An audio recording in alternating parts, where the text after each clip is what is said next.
ஆண்டவர் இயேசுவின் நாமத்தினாலே இந்த நாளிலே தேவ சபையிலே கூடி வந்திருக்கிறோம். அவருக்கு நன்றி நான் தெரிவித்துக் கொள்கிறேன். கர்த்தர் அவரை ஆசீர்வதித்து கர்த்தர் நடத்துவாராக. ஹல்லேலூயா.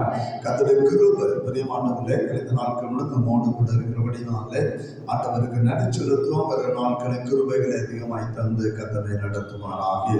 கழிந்த சில மாதங்களாக கானான் யாத்திரை குறித்து நாம் தொடர்ச்சியாக நாம் தியானிக்கிற ஒரு பெரிய வாக்கியத்தை கர்த்தர் நம்ம தந்து கொண்டிருக்கிறபடினாலே ஆண்டவருக்கு நான் நடிச்சிருக்கிறேன். பிரியமானவர்களே, கானான் யாத்திரை நமக்காக எழுதப்பட்ட ஒரு புஸ்தகம் என்பதை நீங்கள் நாம் மறந்துவிடக் கூடாது. ஒரு பெரிய ஒரு அத்தியாயத்தை கர்த்தர் உங்களுக்காக எனக்காக கர்த்தர் தந்து வைத்திருக்கிறார். 1 கொரிந்தியர் 10வது அதிகாரம் 11வது வசனத்தின்படி இஸ்ரவேல் ஜனங்களுக்கு நடந்த சம்பவம். பிரியமானவர்களே, கடைசி காலத்தில் வாழுகிற உங்களுக்கு எனக்கு எச்சரிப்பு உண்டாகும்படியாக பரிசுத்த ஆவியானவர் இதை நமக்கு எழுதி தந்து வைத்திருக்கிறார். ஹல்லேலூயா. கடைசி காலத்தில் வாழ்ந்து கொண்டிருக்கிற கர்த்தருடைய மகிமையான வருகை நாட்களில் நீங்கள் நான் வாழ்ந்து கொண்டிருக்கிறபடினாலே அந்த ஆசீர்வாதம் நமக்காக கொடுக்கப்பட்டிருக்கிற காரியம் என்ன? ஆண்டவர் அதை நமக்கு தெளிவாக எழுதி வைக்க நம்முடைய ஆவிக்குரிய வாழ்க்கையுடைய முன்னேற்றம் என்ன? நாம் எந்த அளவுக்கு ஆவிக்குரிய ஒரு வளர்ச்சி நாம் பெற்றிருக்கிறோம் அதை அறிந்து கொள்ளுகிற ஒரு பெரிய வாக்கியத்தை கர்த்தர் கானான் யாத்திரை நமக்கு வைத்திருக்கிறார். ஹல்லேலூயா. இஸ்ரவேல் ஜனங்களுடைய பிரயாணம் எப்படி இருந்தது? அவருடைய வீழ்ச்சி என்ன? அவர்கள் எதெல்லாம் இழந்தார்கள்? அவர்கள் என்னென்ன காரியங்களை சந்தித்தார்கள்? உலகத்தில் வாழக்கூடிய நீங்களும் நானும் என்னென்ன காரியங்களை சந்தித்துக் கொண்டிருக்கிறோம்? கர்த்தர் நமக்கு வைத்திருக்கிற காரியம் என்ன? கர்த்தர் நமக்கு வைத்திருக்கிற ஆசீர்வாதம் என்ன? அதை சுதந்திரிப்பது எப்படி என்பதை குறித்து வேதம் நமக்கு தெளிவாக கற்றுக் கொடுக்கிறதை நீங்கள் நாம் அறிந்து கொள்ள முடியும். அதை நாம் தொடர்ச்சியாக நாம் தியானிக்கிற ஒரு பெரிய வாக்கியத்தை கர்த்தர் தந்து கொண்டிருக்கிறபடினாலே ஆண்டவருக்கு நான் நன்றி செலுத்துகிறேன். பிரியமானவர்களே, அடிமை தனக்குள்ள இஸ்ரவேல் ஜனங்களுக்கு கர்த்தர் ஒரு பெரிய ஒரு ஆசீர்வாதத்தை கர்த்தர் வைத்திருந்தார். என்ன ஆசீர்வாதம்? கானான் தேசத்தை நான் தருவேன் என்பது கர்த்தருடைய ஜனத்துக்கு கொடுத்த ஒரு பெரிய ஒரு ஆசீர்வாதம். ஹல்லேலூயா. நீங்க யாத்திராகமத்தின் புஸ்தகம் 3வது அதிகாரத்தை திருப்பிக் கொள்ளும் போது இஸ்ரவேல் ஜனங்கள் அடிமைத்தனத்தில் இருந்த நாட்கள கர்த்தர் தன்னுடைய ஜனத்துக்கு ஒரு வாக்கு தத்தத்தை கர்த்தர் கொடுக்கிறார். மோசே பார்த்து ஆண்டவர் சொல்லுகிறார். என்ன சொன்னாலும் தெரியுமா? யாத்திராகமம் 3வது அதிகாரம் 8வது வசனத்தை வாசிக்கலாம். அவர்களை எகிப்தியரின் கைக்கு விடுதலையாக்கவும் அவர்களை அந்த தேசத்திலிருந்து நீக்கி கானானியரும் ஏத்தியரும் எமோரியரும் பெர்சியரும் ஏவியரும் எபிரேயரும் இருக்கிற இடமாகிய பாலும் தேனும் ஓடுகிற நலமும் விசாலமான தேசத்தை கொண்டு போய் சேர்க்கவும் இறங்கின கர்த்தருக்கு இறங்கி வருகிறார். அந்த ஜனத்தை விடுவிக்கும்படியாக கர்த்தர் 2 காரியத்தை கர்த்தர் சொன்னார். இந்த வசனத்துல 2 காரியத்தை கர்த்தர் சொன்னார். ஒன்று, எகிப்தியரின் கைகளுக்கு நம்மளை விடுதலையாக்குவேன். ஹல்லேலூயா. இரண்டாவது, அந்த தேசத்தை நம்மளை நான் விலக்கி கொண்டு போவேன். 2 காரியம். ஒன்று, எகிப்தியருடைய கைகளுக்கு நம்மளை விடுதலையாக்குவேன். இரண்டாவது, கர்த்தர் சொன்ன ஒரு வார்த்தை, அந்த எகிப்து தேசத்தை விட்டு நம்மளை அகற்றி விடுவேன். அகற்றி பாலும் தேனும் ஓடுகிற கானான் தேசத்தை நம்மளை கொண்டு போய் சேர்க்கும்படியாக நான் இறங்கினேன் என்று சொல்லி கர்த்தர் வார்த்தையை கொடுக்கிறார். ஹல்லேலூயா. அதுதான் கர்த்தர் இஸ்ரவேல் ஜனங்களுக்கு வைத்திருக்கிற மகா பெரிய ஒரு ஆசீர்வாதம். ஒரு பரிபூர்ண ஒரு ஆசீர்வாதத்தை கர்த்தர் வைத்திருக்கிறார். என்ன ஆசீர்வாதம்? கானான் தேசத்தை தருவேன் என்பது அந்த ஜனத்துக்கு கர்த்தர் கொடுத்த மகா பெரிய ஒரு வாக்கு தத்தம். நீங்கள் புரிந்து கொள்ள வேண்டும். இந்த வாக்கு தத்தம் கொடுத்த ஆண்டவர் மோசே பார்த்து கர்த்தர் சொன்னார், கானானுக்கு அழைத்து கொண்டு போவேன். ஆனா பார்வட்டத்துக்கு என்ன சொல்லணும் தெரியுமா?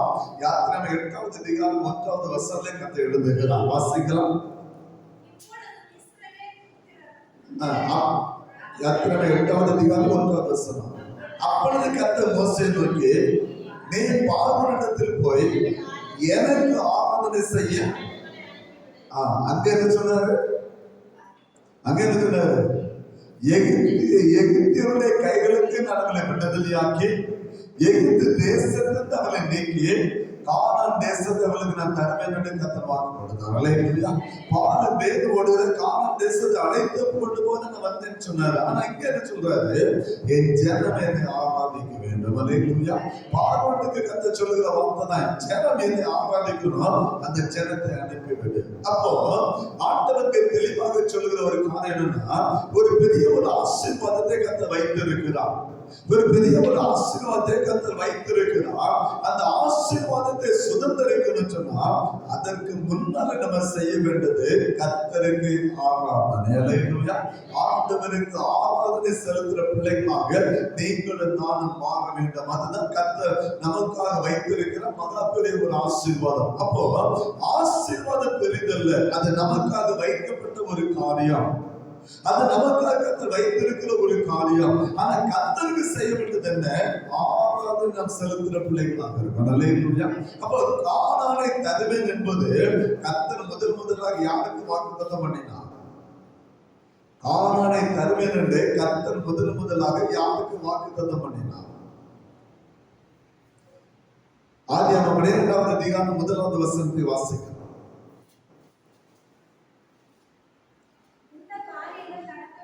ஆதியாகமம் 12:1. கர்த்தர் ஆபிரகாமை நோக்கி, நீ உன் தேசத்தையும் உன் இனத்தையும் உன் தகப்பன் வீட்டை விட்டு புறப்பட்டு நான் உனக்கு காண்பிக்கிற தேசத்துக்கு. எந்த தேசம் சொன்னாரா? சொல்லுங்க, நல்ல புரிச்சு. இங்கதான் ஒரு பெரிய ஒரு ஆவிக்குரிய சத்தத்தை கர்த்தர் நமக்கு வைத்திருக்கிறார். ஆண்டவர் சொன்ன, ஆபிரகாம் சொன்னாரு, நான் உனக்கு காண்பிக்கிற தேசத்துக்கு போ. அல்லேலூயா. ஆனா போகும்போது எல்லாவற்றையும் விட்டு விட்டு நீ போக வேண்டும். நான் காண்பிக்கிற தேசத்துக்கு நீ வரணும்னு சொன்னா நீ எல்லாவற்றையும் இழந்து எல்லாவற்றையும் விட்டு விட்டு நீ என்னை பின்பற்றி நீ வர வேண்டும் என்று சொல்லி கர்த்தர் சொன்னா, கர்த்தர் உன்னை கொண்டு போய் சேர்த்த இடம் தெரியுமா? 5வது வசனத்தை வாசிக்கலாம்.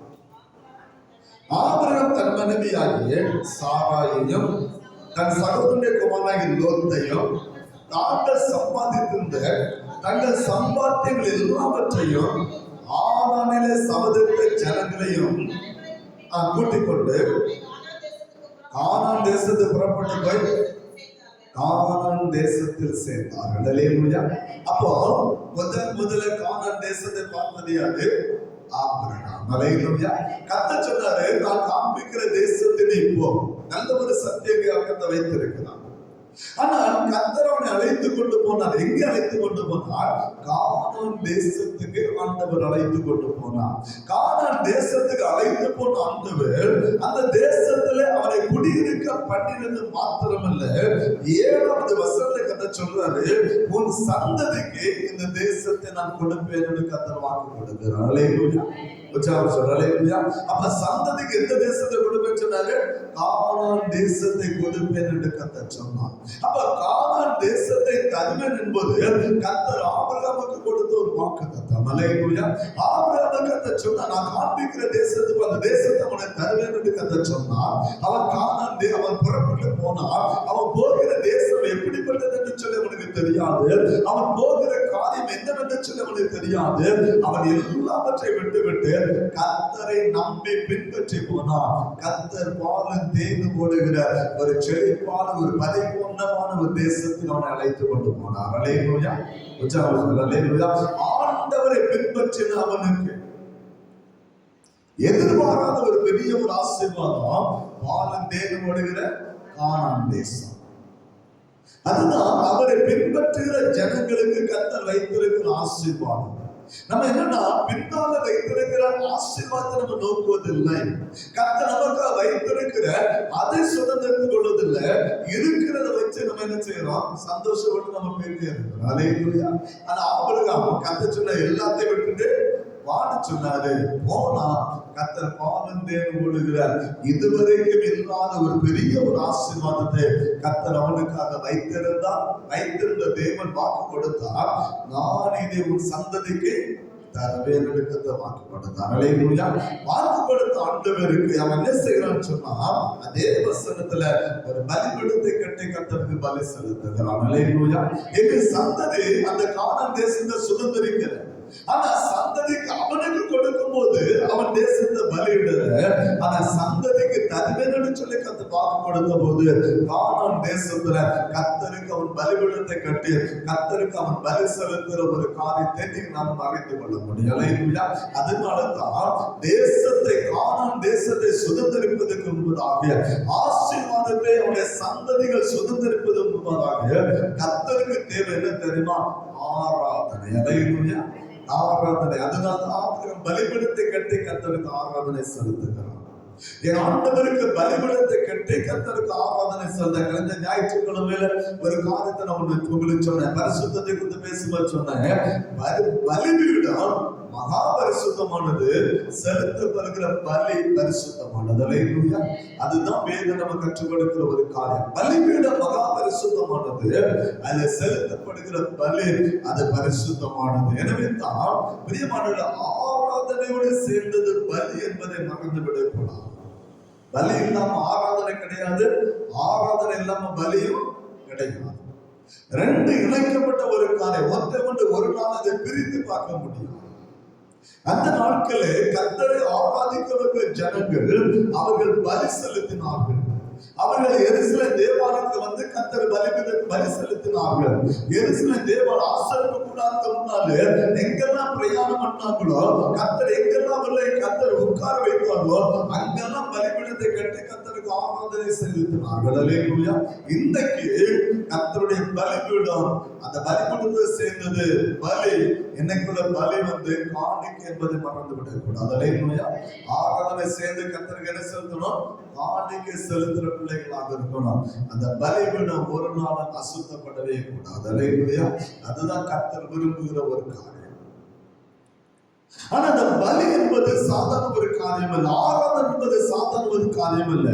அந்த ஆராதனை செலுத்தும்படியாக கர்த்தர் சொன்னாரு, முதல்ல எகிப்துடைய கரங்களுக்கு நாங்கள் விலக்கி பாதுகாப்போம். அல்லேலூயா, இரண்டாவது தேசத்தோடு வெளியே கொண்டு வருவேன், அதற்கு பிற்பாடு எனக்கு ஆராதனை. அல்லேலூயா, அப்ப உலகத்தை விட்டு வெளியே வந்து நீங்களும் நானும் கர்த்தரை ஆராதிக்கிற பிள்ளைகளாக மாற வேண்டும். கர்த்தர் இஸ்ரவேல் ஜனங்கள் ஆபிரகாமுக்கு சொன்னார், உன் சந்ததிக்கு இந்த தேசத்தை தருவேன் என்று கர்த்தர் சொன்னார். அந்த தேசத்துல தான் ஈசாக்கு குடியிருந்தான், அந்த தேசத்துல தான் பிரியமானவர்களே யாக்கோபு குடியிருந்தான் என்பதை மறந்துவிட கூடாது. வேதம் நமக்கு கற்றுக் கொடுக்கிற ஒரு மகிமையான ஒரு காரியம் தான். ஆபிரகாமுடைய சந்ததிகள் அந்த கானான் தேசத்திலே அவர்கள் குடியிருந்தால் மறந்துவிடக் கூடாது. ஆதியாகமம் 37வது அதிகாரம் 1வது வசனத்தை வாசிக்கும் போது வேதம் ஒரு காரியத்தை நம்ம கற்றுக் கொடுக்கும். வாசிக்கலாம். ஆதியாகமம் 37வது அதிகாரம் 1வது வசனம். யாக்கோபு தன் தகப்பன் தங்கியிருந்த கானான் தேசத்திலே குடியிருந்தான். அப்ப யாக்கோபுடைய தகப்பன் யாரு? ஈசாக்கு. ஈசாக்குடைய தகப்பன் யாரு? ஆபிரகாம். அல்லேலூயா, அப்ப ஆபிரகாம் கானான் தேசத்திலே குடியிருந்தான். அவனுடைய பிள்ளையாக ஈசாக்கு கானான் தேசத்திலே குடியிருந்தான். அவனுடைய பிள்ளைகள் யாக்கோபு குடியிருந்தான். யாக்கோபுடைய சந்ததி எல்லாரும் கானானிலே குடியிருந்தவர்கள். அல்லேலூயா, அப்ப ஏற்கனவே கானான் என்கிற ஒரு ஆசீர்வாதத்தை இஸ்ரவேல் ஜனங்களுக்கு கர்த்தர் வைத்திருக்கிறார். இனி கொடுக்க வேண்டிய அவசியம் இல்ல. ஏற்கனவே அவர் கொடுத்த ஆசீர்வாதம் புரிஞ்சுக்கணும். ஏற்கனவே அந்த ஜனத்தை பரிபூர்ண ஆசீர்வாதத்தை கர்த்தர் வைத்திருக்கிறார். அது ஆபிரகாமிலிருந்து அந்த ஆசீர்வாதம் தொடர்கிறது.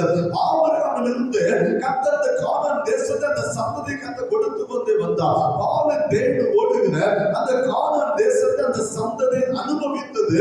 அதை அவர்கள் பெற்றுக்கொண்ட ஒரு ஜனம். ஆனா சூழ்நிலை அவர்களை அடிமைகளாக மாற்றினது.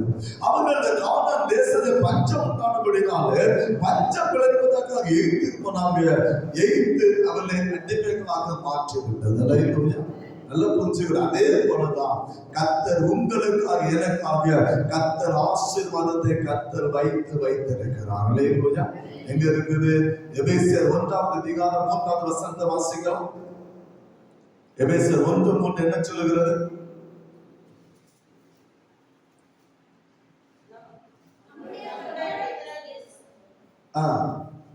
நம்முடைய கர்த்தராகிய இயேசு கிறிஸ்துவே பிதாவாகிய தேவனுக்கு ஸ்தோத்திரம். அவர் கிறிஸ்துவுக்குள் உன்னதத்திலுள்ள ஆவிக்குரிய சகலவித ஆசீர்வாதங்களினால நம்மை ஆசீர்வதித்து இருக்கிறார். அப்போ ஆசீர்வதிச்சுட்டார். ஆசீர்வதிப்பான்னு சொல்லல, ஆசீர்வதிப்பான இதுதான் ஆசீர்வாதம். ஏற்கனவே ஒரு ஆசீர்வதித்து இருக்கிறார். ஆசீர்வாதம் நமக்காக வைக்கப்பட்டு இருக்கிறது. பெரியமானவர், பெரிய ஒரு ஆசீர்வாதத்தை கர்த்தர் உங்களுக்காக எனக்காக அந்த வைத்திருக்கிறார். அது கர்த்தர் நமக்கு வைத்திருக்கிற ஒரு பரிபூர்ண ஆசீர்வாதம். அந்த ஆசீர்வாதம் யாருக்குள் இருக்கிறது? ஆண்டவராய் இயேசுவுக்குள் இருக்கிறது. அல்லேலூயா. வேதம் இயேசு கிறிஸ்துவுக்குள், அப்படிதான் பைபிள் சொல்லுது, இயேசு கிறிஸ்துவுக்குள். அப்ப ஆசீர்வாதம் எங்க இருக்குது? ஆண்டவராகிய இயேசு கிறிஸ்துவுக்குள் இருக்கிறது. நீங்க மறந்து விடக்கூடாது. அப்போ கர்த்தர் நமக்காக வைத்திருக்கிற ஆசீர்வாதத்தை நீங்களும் நானும் சுதந்திரித்துக் கொள்ள வேண்டும். கர்த்தர் சொன்னால் ஆபிரகாமுடைய ஆசீர்வாதம் அவருடைய சந்ததியை தொடரும். அல்லேலூயா. ஆபிரகாமுடைய ஆசீர்வாதம் அவருடைய சந்ததியை தொடரும். அந்த சந்ததிக்கு கர்த்தர் பெரிய ஒரு ஆசீர்வாதத்தை வைத்திருக்கிறார். ஆசீர்வாதத்தை சுதந்திரிப்பதற்கு முன்பதாக அந்த ஜனம் கர்த்தரை ஆராதிக்கிற ஜனமாக மாற வேண்டும். அப்படியானால் கர்த்தர் உங்களுக்காக எனக்காக உன்னதத்துள்ள சகல ஆசீர்வாதங்கள் ஆசீர்வதித்து வைத்திருக்கிறார். ஆசீர்வாதத்தை சுதந்திரித்துக் கொள்ளுங்கன்னா என் ஆண்டவராய் இயேசுவை நீங்கள் நான் ஏற்றுக்கொள்கிற பிள்ளைகளாக இருக்கணும். அல்லேலூயா. இயேசுவை ஏற்றுக்கொள்ளாம ஆசீர்வாதம் நமக்கு கிடையாது. அதான் வேதம் நமக்கு கற்றுக் கொடுக்கிற ஒரு காரணம். இங்க வேதம் அழகாக சொல்லுகிறது, ஆபிரகாமுடைய ஆசீர்வாதத்தை கர்த்தர் உங்களுக்காக எனக்காக வைத்திருக்கிறார். எங்க இருக்கிறது? கலாத்தியர் புத்தகத்தை திருப்பி கொள்ளலாம். கலாத்தியர் 5வது அதிகாரம் வேதம் நம்ம கற்றுக் கொடுக்கிற ஒரு மகிமையான ஒரு காரியம். பிரியமானவர்களே, கலாத்தியர் 5வது அதிகாரத்தை எடுத்துக்கொள்ளலாம். கலாத்தியர் 3வது அதிகாரம் 7வது வசனத்தை வாசிக்கலாம். ஆகையால் விசுவாச மார்க்கத்தார்கள் எவர்களோ அவர்களே ஆபிரகாமுடைய பிள்ளைகள் என்று. அப்ப விசுவாச மார்க்கத்தார் எல்லாரும் யாருடைய பிள்ளைகள்? அப்ப ஆபிரகாமுடைய ஆண்டவர் சந்ததிக்கு இந்த தேசத்தை. அப்ப நீங்கள் நானும் விசுவாச மார்க்கத்தாராக இருக்கிறபடினாலே நாம் ஆபிரகாமுடைய சந்ததி. அப்ப கானான் தேசத்துடைய ஆசீர்வாதம் நமக்கு சொந்தமானது. அல்லேலூயா. வேதம் நமக்கு தெளிவாக சொல்கிறது, நீங்கள் நானும் விசுவாச மார்க்கத்தார். விசுவாச மார்க்கத்தார் எவர்களோ அவர்கள் ஆபிரகாமுடைய பிள்ளைகள் என்று அறிவீர்களா? அடுத்த வசனத்தில் பாருங்க, தேவன் விசுவாசத்தினாலே புறஜாதியாரை நீதிமான் ஆக்குகிறார் என்று வேதம் ஒன்றாக கண்டு உனக்குள் உன் சகல ஜாதிகளும் ஆசீர்வதிக்கப்படும் என்று ஆபிரகாமுக்கு சுவிசேஷமாய் உனக்குள் சகல ஜாதிகளும் ஆசீர்வதிக்கப்பட்டிருக்கிறது. ஏன்னா புறஜாதிகள், நீங்களும் நான் யாரு? புறஜாதிகள். அல்லேலூயா.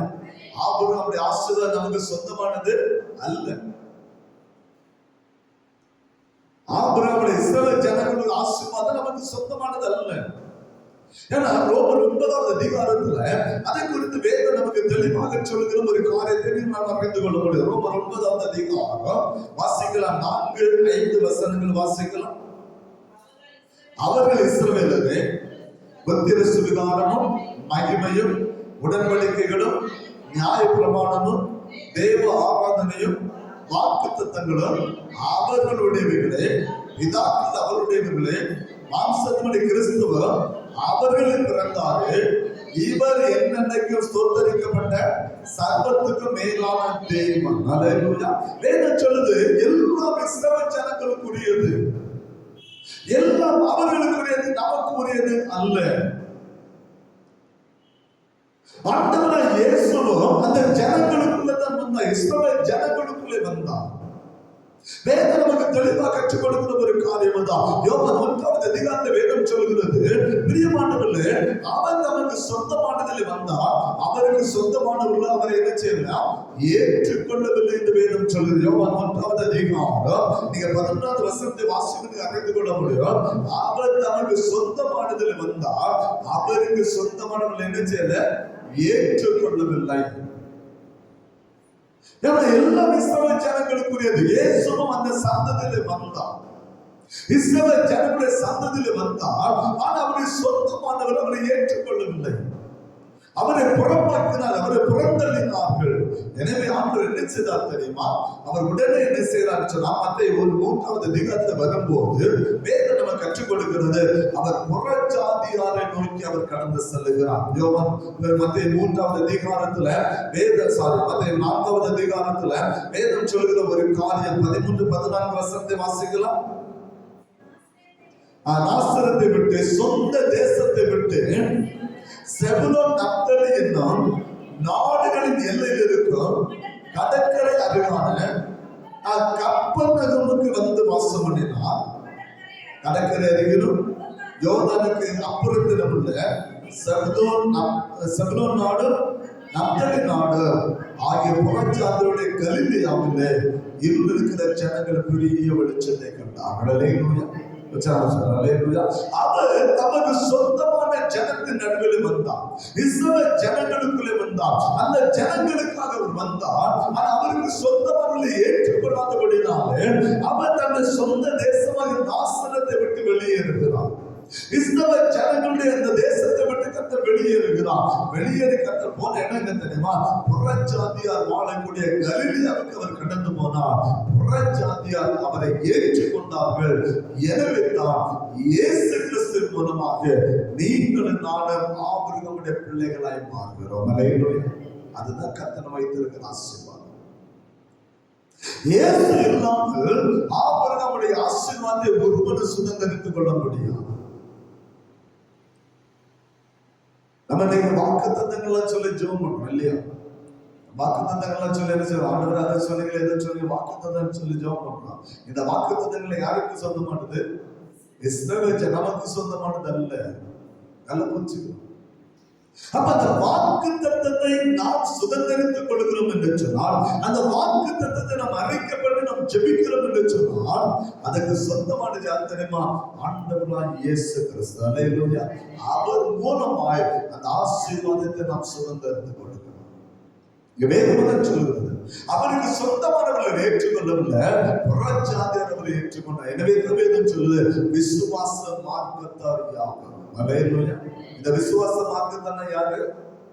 யோவான் 1:12 படி அவருடைய நாமத்தின் மேல் விசுவாசம் உள்ளவர்களாகி அவரை ஏற்றுக்கொண்டவர்கள் எத்தனை பேர்களோ அத்தனை பேர்களும் தேவனுடைய பிள்ளைகளாகும்படிக்கு அவர்களுக்கு அதிகாரம் கொடுக்கிறார். அல்லேலூயா. ஆண்டவராகிய இயேசு மேல் விசுவாசம் உள்ளவர்களாகி அவரை ஏற்றுக்கொண்டவர்கள். விசுவாசம் மாத்திரமல்ல, அவரை ஏற்றுக்கொள்ள வேண்டும். ஆண்டவரை இயேசுவை சொந்த இரட்சகராக ஏற்றுக்கொள்ள வேண்டும். அவர்களுக்கு மாத்திரமே கர்த்தர் ஆபிரகாமுடைய ஆசீர்வாதத்தை வைத்திருக்கின்றது. நம்ம என்ன தெரியுமா? இயேசுவை ஏற்றுக்கொள்ள மாட்டோம், விசுவாசிப்போம். ஆண்டவரை விசுவாசம் நல்ல புரிஞ்சுக்கணும். புறஜாதியாரும் இயேசுவை என்ன செய்யறாங்க? விசுவாசிக்கிறார்கள். நல்ல முஸ்லிம் மக்கள் ஆண்டவரை விசுவாசிக்கிறாங்க, இந்து மக்கள் ஆண்டவரை விசுவாசிக்கிறாங்க. தன்னுடைய வாழ்க்கையில ஒரு அற்புத அடையாளங்களை தேட அவர் சொல்லுகிற ஒரு வார்த்தை தான், உங்கள் தேவனிடத்தில் வேண்டிக் கொள்ளுங்கள். சொல்றது இல்லையா? உங்க ஆண்டவரை நீங்க கேளுங்க கேட்கிறாங்க. அவங்க ஆண்டவரை தேடி வராங்க, விசுவாசம் வைக்கிறாங்க, இயேசுவை விசுவாசிக்கிறார்கள். புறஜாதியார் போல நாம விசுவாசிக்கிறது மாத்திரமல்ல, அவரை ஏற்றுக்கொண்டவர்கள் எத்தனை பேர்கள்? அல்லேலூயா. அவரை சொந்த இரட்சகராக ஏற்றுக்கொண்டவர்கள். அவருக்குள்ளே வாழ்கிற ஜனங்களுக்கு மாத்திரமே கர்த்தர் கானான் தேசத்தினுடைய ஆசீர்வாதத்தை அவர் வைத்திருக்கிறதை மறந்துவிடக் கூடாது.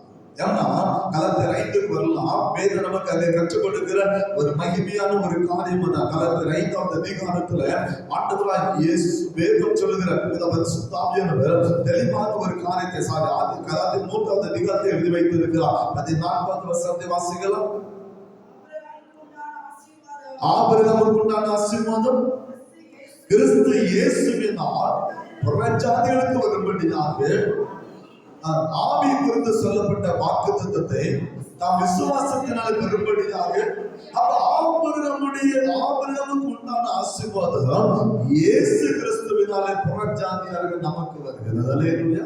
அப்ப ஆபிரகாமுடைய ஆசீர்வாதத்தை சுதந்திரிக்கணும்னு சொன்னா, ஆபிரகாமுடைய ஆசீர்வாதத்தை நாம் பெற்றுக்கொள்ளணும்னு சொன்னா, இஸ்ரவேலுடைய காணியாட்சிக்கு நீங்கள் சொந்தக்காரரை மாற வேண்டும் என்று சொன்னால், இஸ்ரவேல் ஜனங்களை கர்த்தர் வைத்த அந்த வாக்குத்தத்தத்தை வாக்குத்தத்தங்கள் எல்லாவற்றையும் நாம் சுதந்திரித்துக் கொள்ள சொன்னா ஒரே வழி ஆண்டவராக இயேசு மாத்திரம். அல்லேலூயா. அதனால 9வது வசனத்தை வேதம் சொல்லுது, விசுவாச மார்க்கத்தால் விசுவாசம் உள்ள ஆபிரகாமுடனே ஆசீர்வதிக்கப்படுகிறார்கள். ஆபிரகாமுடன் நாம் ஆசீர்வதிக்கப்பட்டவர்கள். எனவே கர்த்தர் கானான் தேசத்தை அந்த ஜனத்துக்கு வைத்திருக்கிறார். அதை சுதந்திரித்துக் கொள்ள சொன்னா ஒரே வழி அந்த ஜனம் மீட்கப்பட வேண்டும். அல்லேலூயா. அந்த ஜனம் ரட்சிக்கப்பட வேண்டும். எனவே தான் பஸ்கா பிரியமானவர்களே, யாத்திராகமம் 12வது அதிகாரத்துல ஒரு பஸ்கா ஆட்டுக்குட்டி அடிக்கப்படுகிறது.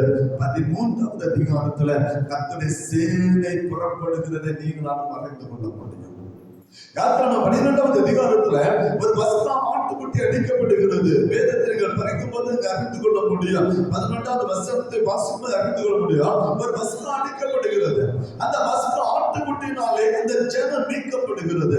அந்த ஜனம் மீட்கப்பட்ட ஜனம் வேதம் என்ன சொல்லுது தெரியுமா? வாசிக்கலாம். 12வது அதிகாரம் 27வது வசனத்தை வாசிக்கலாம். யாத்திராகமம் 12 இது கர்த்தருடைய பஸ்காவாகிய பலி. அவர் எகிப்தியரை அதம் பண்ணி நம்முடைய வீடுகளை தப்ப பண்ணின போது எகிப்தில் இருந்த இஸ்ரவேல் புத்திரருடைய வீடுகளை கடந்து போனார் என்று நீங்கள் சொல்ல வேண்டும் என்றால் அப்பொழுது ஜனங்கள் தலைவணங்கி. இது கர்த்தருடைய பஸ்கா பலி. இந்த பலி பிரியமானவர்களை எப்பொழுது செலுத்தப்பட்டதோ, ஒரு ஆட்டுக்குட்டி ஆட்டுக்குட்டி எப்பொழுது அடிக்கப்பட்டதோ அந்த ரத்தத்தினால் மீட்கப்பட்ட ஜனம் புறப்படுகிறது. 47வது வசனம் சொல்லுது, அது கர்த்தருடைய சேனை என்று சொல்லி அழைக்கப்படுகிறது. அல்லேலூயா. இப்ப கர்த்தருடைய சேனை எங்கிருந்து புறப்படுகிறது? எகிப்திலிருந்து அது புறப்பட்டது என்று வேதம் சொல்கிறது. கிட்டத்தட்ட 430 ஆண்டுகளுக்கு பிற்பாடு பஸ்கா ஆட்டுக்குட்டி ரத்தத்தினாலே கர்த்தருடைய சேனை புறப்பட்டது. எதற்காக? கானானை சுதந்திரித்துக் கொள்ளும்படியாக. அல்லேலூயா. கானானை சுதந்திரித்துக் கொள்ளும்படி அது புறப்படுகிறது. அது எதிர்கொள்ள வேண்டிய காரியம் அநேகம். செங்கலில் அது கடக்க வேண்டும், யோர்தானை கடக்க வேண்டும், எரிகோ கோட்டைகளை தகர்த்தெறிய வேண்டும், 7 சாதிகளை அது முறியடிக்க வேண்டும். 31 ராஜாக்களை அந்த ஜனம் மேற்கொள்ள வேண்டும். அல்லேலூயா. இவ்வளவு காரியத்தை அவர்கள் மேற்கொள்ள சொன்னார். அவர் செலுத்த வேண்டியது கர்த்தருக்கு ஆராதனை. அல்லேலூயா. ஆராதனை ஒன்றே நம்மை பலப்படுத்தும். ஆராதனை ஒன்றே எதிரிகளின் கோட்டைகளை அது தகர்த்தெறியும். அல்லேலூயா. அதுதான் கர்த்தர் சொன்ன ஒரு காரியம், ஆராதனை.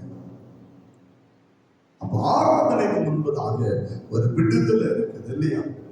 எகிப்து நினைச்சனா விடுதலையாக்குவார். அந்த விடுதலை அவருடைய ரத்தத்தினால் அது மீட்கப்பட்ட ஜனம். அல்லேலூயா. எனவே தான் கலாத்தியர் 5ல வேதம் நம்ம சொல்லுது, மரத்திலே தூக்கப்பட்ட எவனும். கலாத்தியர் 3ல வேதம் அடிக்கடி சொல்லுறாரு. வேதம் சொல்லுகிற ஒரு காரியம் கலாத்தியர் 3வது அதிகாரம் 13வது வசனம் சொல்லுது, மரத்திலே தூக்கப்பட்ட எவனும் சபிக்கப்பட்டு எழுதியிருக்கிறபடி கிறிஸ்து நமக்காக சாபமாகி நியாயப்பிரமாணத்தை சாபத்தை நம்ம நீங்களாக்கி. அப்போ கர்த்தர் இந்த உலகத்துல இன்றைக்கு ஆவிக்குள்ள சத்தத்தை நம்ம கற்றுக்கொள்ளும்படியாக இருக்கிறோம். இந்த உலகம் என்கிற அந்த எகிப்து தேசம் அது சாபம் நிறைந்த ஒரு தேசம், அது பாவம் நிறைந்த ஒரு தேசம்.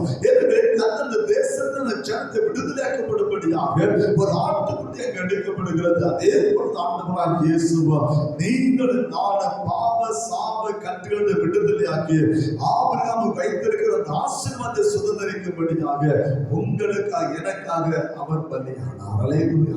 அதான் என்ன சொல்ற, மரத்திலே தூக்கப்பட்ட எவனும் சபிக்கப்பட்டு எழுதியிருக்கிறவன். ஆண்டவராய் இயேசு நியாயப்பிரமாணத்துடைய சாபத்துக்கு உங்களை என்னை மீட்டெடுக்கும்படியாக அவர் கல்வாரி சிலுவையில் பலியாக்கப்பட்டார். எப்படி ஒரு ஆட்டுக்குட்டி பலியாக்கப்பட்ட அந்த ஜனம் எகிப்திலிருந்து புறப்பட்டதோ அதே போல பாவ சாப கட்டுகளை விடுதலையாக்கி இந்த உலகத்திலே நீங்கள் புறப்படும்படியாக உங்களுக்காக எனக்காக சிந்தப்பட்ட ஒரே ரத்தம் என் ஆண்டவராய் இயேசுவின் ரத்தம் மாத்திரம். அல்லேலூயா. அந்த ரத்தத்தினால் மீட்கப்படும். அது ஆராதனைக்கு முன்பாக மீட்பு. அது ஆராதனைக்கு மீட்பு. எனவே ஆசீர்வாதம் என்பது நமக்கு வைக்கப்பட்ட ஒரு காரியம். இன்னைக்கு நம்ம என்ன சொல்ல தெரியுமா? ஆராதனை ஆண்டவர்களுக்கு ஆராதனை பற்றி கவலைப்பட கிடையாது, ரட்சிப்பை பற்றி கவலைப்பட மாட்டோம். எப்ப மழை போட்டாலும் என்னது ஆசீர்வாதம் தாகம் தாகம் தாகம் கேட்போம். ஆசீர்வாதம் ஏற்கனவே வச்சுட்டார். முதலாவது இந்த ராஜ்யத்தையும் மீதி எல்லாம் அப்பொழுது வேணும் உங்களுக்கு. அது வந்து நம்மளை தேடி வரும். நம்ம தேடி போட அவசியம் இல்ல. ஏன்னா ஏற்கனவே வச்சுட்டேன். அவ்வளவு. அது நமக்குரியதான். நமக்குரிய ஆசீர்வாதம் யாரும் திருட முடியாது, யாரும் கொண்டு போக முடியாது. அது உங்களுக்காக, உங்க ஒவ்வொருக்காக. யார் உங்க ஒவ்வொரு இடத்துல ஆசீர்வாதத்தை, எனக்கு ஆசீர்வாதத்தை நீங்க யாரும் திருட முடியாது. உங்க ஆசீர்வாதம் நான் திருடி கொண்டு போக, அது உங்களுக்கு வைக்கப்பட்ட ஆசீர்வாதம். அது இருக்குது. ஆனா சுதந்திரிக்கணும்னு சொன்னா ரெண்டு காரியம். ரட்சிப்பின் அனுபவம், இரண்டாவது கர்த்தருக்கு ஆராதனை. ஹல்லேலூயா. ரெண்டு இல்லாம தாரம் சொன்னா கானானுடைய ஆசீர்வாதத்தை பெற்றுக்கொள்ள முடியும்.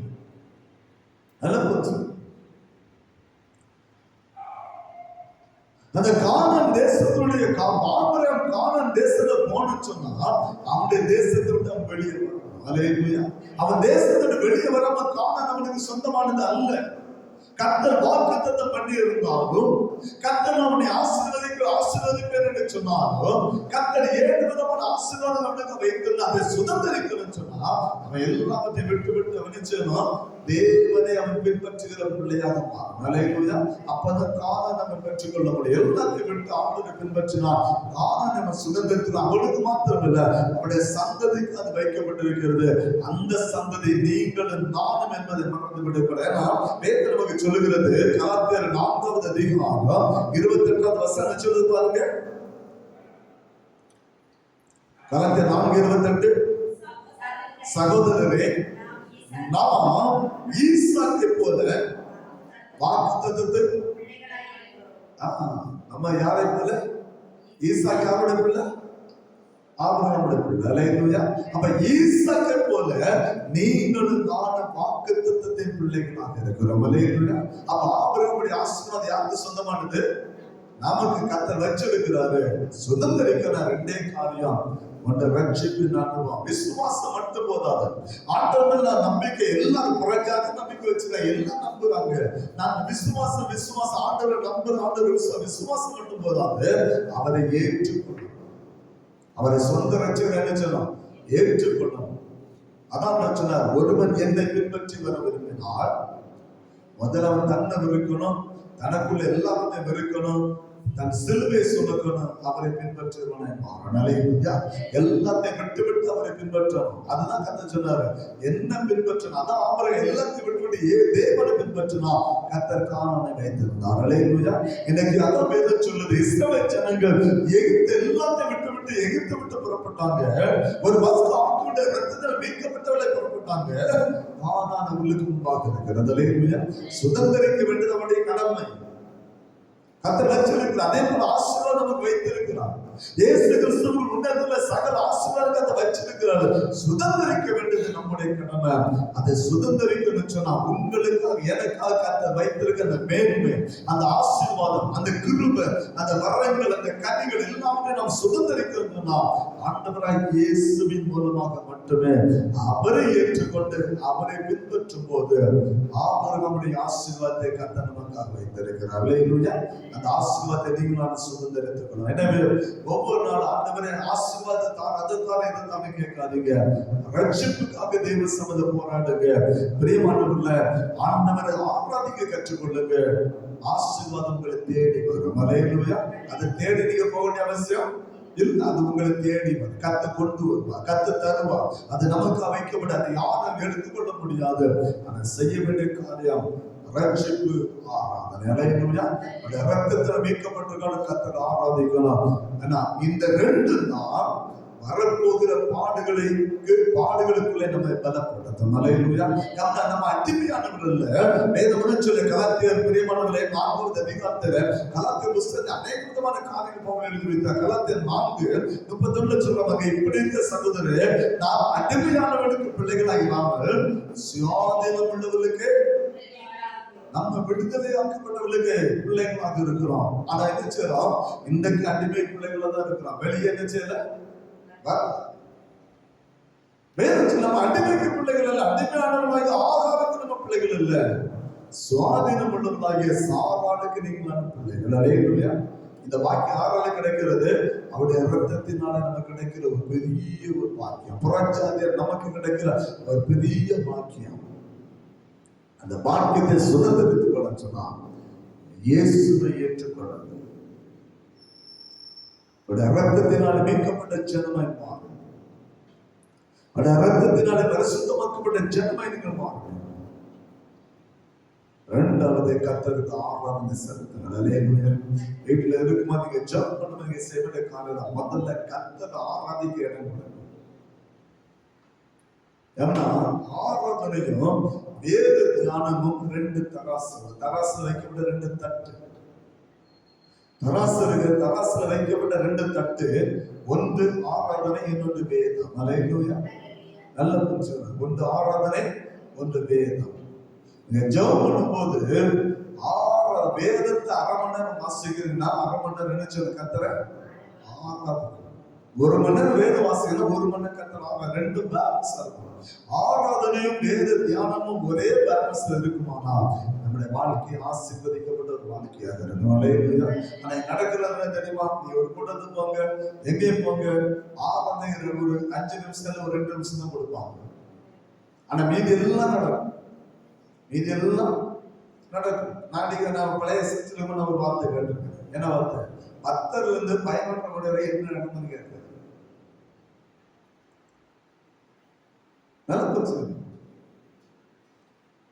ஆராதனை முக்கியம். பெந்தேஸ்தர்ச்சி போனீங்கன்னா ஆராதனைக்கு தான் முக்கியத்துவம் கொடுப்பாங்க. எத்தனை பார்த்துருக்கீங்க? ஆராதனை முக்கியம். அங்க ஆராதனை, ஏன்னா அங்கதான் கர்த்தர் வாசம் பண்ணுகிறார். இங்க இஸ்ரவேல் ஜன கர்த்தர் சொன்னது ஆராதனை. நம்ம சபைகள்ல நம்முடைய சலிஷ்டம சர்ச்ல மேக்ஸிமம் ஆராதனை கிடையாது. ஒரு பேட்டர்ன் வச்சிருக்கிறோம். முதல் பாட்டு, அடுத்தது பைபிள் ட்ரைனிங், அடுத்த பிரேயர் லைனிங், அடுத்த 2வது பாட்டு, அடுத்த ஒரு அனௌன்ஸ்மெண்ட், அடுத்த பிள்ளைங்க வசனம், அடுத்து என்ன நடக்கும்? அடுத்த ஒரு காணிக்கை பாட்டு, பிரசங்கம், போயிட்டு எங்கேயாவது ஆராதனை இருக்கா? ஆராதனை கிடையாது. ஆராதனை நடத்தினா உடனே ஒரு வார்த்தை வெளியேற்றணும். பெந்தேகாஸ் முறைப்படி கொண்டு போயிட்டாங்க. ஆராதனை என்பது பெந்தேகாஸ் முறைப்படி இல்ல, அது எல்லாருக்கும் பொதுவான ஒன்றுதான் ஆராதனை. ஹல்லேலூயா. ஆராதனை அந்த சபைக்கு இந்த சபைக்கு யாருக்குமே கிடையாது. அவருடைய ஜனம் அவரை என்ன செய்யணும்? ஆராதிக்கணும். அவருடைய ஜனம் அவரை ஆராதிக்கணும். ஆராதனைக்கு முக்கியத்துவம். அந்த சபை வளரும். அந்த சபை ஆசீர்வாதத்தை சுதந்திரித்துக் கொள்ளும். நம்ம ஒரு பேட்டர்னுக்குள்ளே நம்ம அடக்கி வச்சிடலாம். இவ்வளவுதான். சில சபை டக்கர்ல போனீங்கன்னா 1 மணி நேரத்தை கொண்டு முடிக்கணும். 1 மணி நேரம் தாண்டி கூட்டம் கொண்டு போக கஷ்டப்பாடு. சில சபையில 12 மணி ஆனாலே மக்கள் பொறுப்பு இருக்கலாம்.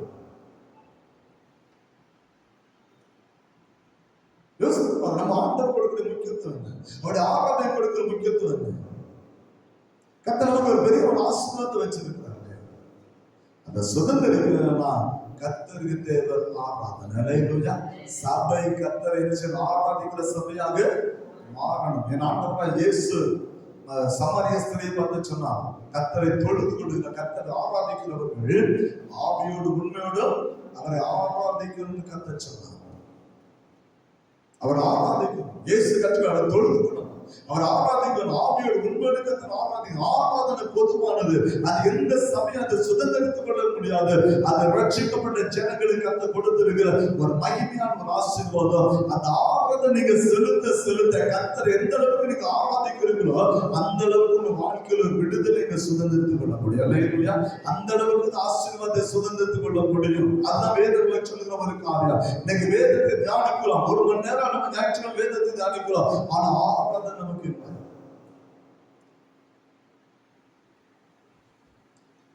ஆண்டவர் சொன்னது ஆராதனை செய்யணும். அல்லேலூயா. அந்த ஆராதனை நமக்கு தேவை.